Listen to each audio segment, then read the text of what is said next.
कल कुछ लोगों को मेरे भाषण से उनके सेंस ऑफ एंटाइटलमेंट को गहरी चोट लगी। ये वही लोग हैं जिनके पूर्वज दलितों आदिवासियों को समानता का अधिकार न देने के बहाने बनाते थे। ये वही लोग हैं जिन्हें लगता था कि कैसे उनके सामने कोई दलित व्यक्ति कोट पैंट पहनकर खड़ा हो सकता है और संविधान लिख सकता है। स्वर्गीय राजीव गांधी जी ने कहा था, आरक्षण के नाम पर बुद्धुओं को बढ़ावा नहीं देंगे।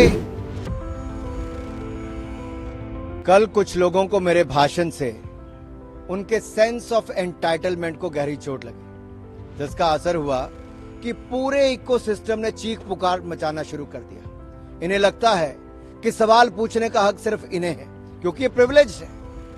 ये वही लोग हैं जिनके पूर्वज पिछड़ों को, दलितों को, वंचितों को बुद्धू कहा करते थे। जो दूसरों को बुद्धू कहा करते थे, आज उन्हीं के घर में बुद्धुओं की भरमार है। ये वही लोग हैं जिनके पूर्वज दलितों आदिवासियों को समानता का अधिकार न देने के बहाने बनाते थे। ये वही लोग हैं जिन्हें लगता था कि कैसे उनके सामने कोई दलित व्यक्ति कोट पैंट पहनकर खड़ा हो सकता है और संविधान लिख सकता है।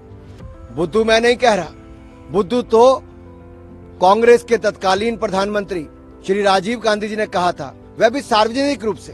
सांझ को आंच किया श्रीमान राहुल गांधी जी, पूरी कांग्रेस जमात पढ़ ले कि स्वर्गीय राजीव गांधी जी ने कहा था, आरक्षण के नाम पर बुद्धुओं को बढ़ावा नहीं देंगे। और नव भारत टाइम्स का ये लखनऊ एडिशन का 3 मार्च 1985 और बाईलाइन थी आलोक मेहता की। इस इंटरव्यू का शीर्षक था, आरक्षण के नाम पर बुद्धुओं को बढ़ावा नहीं। और मैं कुछ लाइनें आपके लिए पढ़ देता हूं, जो प्रारंभिक इसका पैराग्राफ है। प्रधानमंत्री श्री राजीव गांधी की मान्यता है कि संविधान बनाते समय पिछड़ा वर्ग के लिए आरक्षण की जो व्यवस्था की गई, पिछले वर्षों के दौरान उसका बहुत राजनीतिकरण हो गया। इसलिए अब समय आ गया है कि इनके सारे प्रावधानों पर नए सिरे से विचार किया जाए। वास्तव में दबे और पिछड़े लोगों को इस सुविधा और सहायता दी जाए, लेकिन इसका विस्तार कर विभिन्न क्षेत्रों में बुद्धुओं को बढ़ाने से पूरे देश को नुकसान होगा। आई अनकोट। ये मैंने नहीं कहा, ये स्वर्गीय राजीव गांधी जी ने कहा। मैं तो कहता हूं, बात निकली है तो दूर तलक तक जाएगी।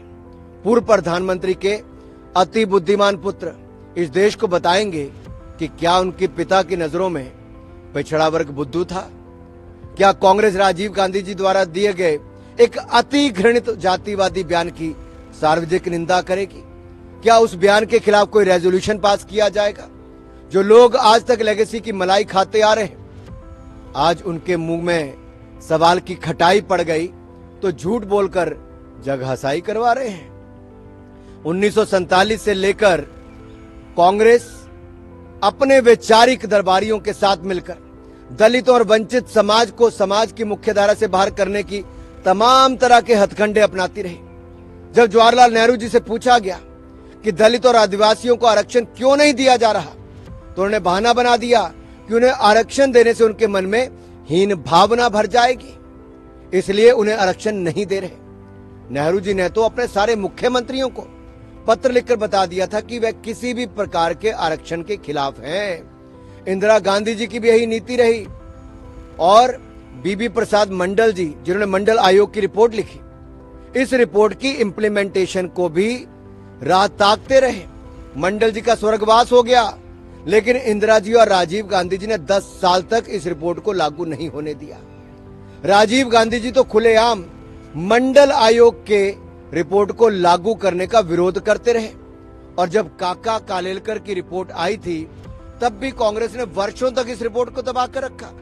और मुझे एक शेर याद आता है, लम्हों ने खता की, सदियों ने सजा पाई।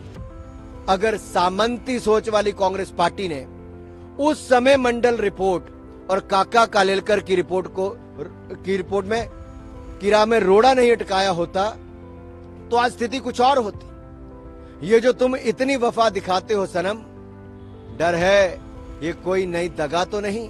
पूरे देश में पिछड़ा, दलित, आदिवासी समाज को राहुल गांधी जी के इरादों पर शंका है, क्योंकि ये उसी परिवार और पार्टी के सर्वे सर्वा हैं जिसने आज तक सारी जरना और मर्यादाओं को तोड़कर आरक्षण का विरोध किया। सामंती जब समाजवादी बनने का ढोंग करते हैं तो बड़े खतरनाक होते हैं। और कांग्रेस ने तो मोदी जी के बहाने पिछड़ा वर्ग को गालियां दी, अपमानित किया। भरे चौराहे पर मोदी जी की जात को पूछा। एक पिछड़ा इतनी हिम्मत करे कि वो देश का प्रधानमंत्री बन जाए। राहुल गांधी जी ने तो अपनी लश्करे कांग्रेस को मोदी जी के खिलाफ खुला छोड़ रखा है। भरे चौराहे पर चिल्ला चिल्लाकर उनकी जाति पूछते हैं।